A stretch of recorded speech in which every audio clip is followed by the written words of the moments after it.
Boas noites. O feminismo galego enche as rúas neste 25N. Milleiros de persoas maniféstanse nas principais cidades e vilas neste Día Internacional para a eliminación da violencia contra as mulleres. Este ano, Calupa aposta na violencia institucional, Andrea. Sí, aquí en Santiago de Compostela as movilizacións arrincaron ás 8 da tarde dende a praza 8 de marzo, que se converteu nun punto de encontro do feminismo galego. Agora, milleiros de persoas percorren as rúas da cidade nun 25 de novembro que está centrado en combater a violencia institucional. E tamén, aquí en Santiago de Compostela, as organizacións feministas chegaron divididas un ano máis. Dúas delas convocaron manifestacións no mesmo lugar e á mesma hora, con distintas reivindicacións, pero cun mesmo punto en común: combater a violencia machista.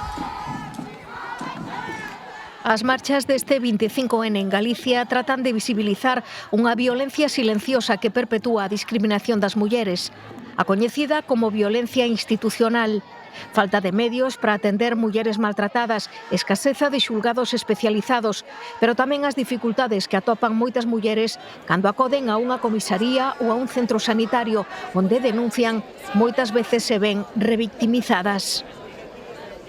O dereito a que funcionen os mecanismos de apoio e protocolo ás mulleres que teñen a capacidade e poden denunciar. Non temos un xulgado especializado en cada comarca, polo menos, e que non haya nada máis que nas capitales de provincia, pois unha agresión contra as mulleres, que se sinten desamparadas. Sigue habendo violencia contra as mulleres disfrazada de moitas formas.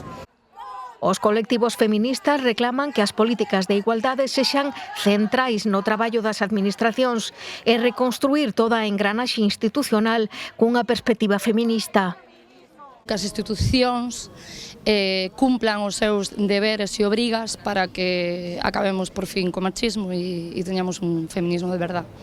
Hai que estar todos os días en todas partes, porque en canto te despistas, te reo que che gaña. A líder do BNG, Ana Pontón, participou na manifestación de Santiago. Na da Coruña, o secretario xeral dos socialistas galegos, José Ramón Gómez Besteiro. As manifestacións deste 25N percorreron as principais cidades e vilas galegas cun berro común.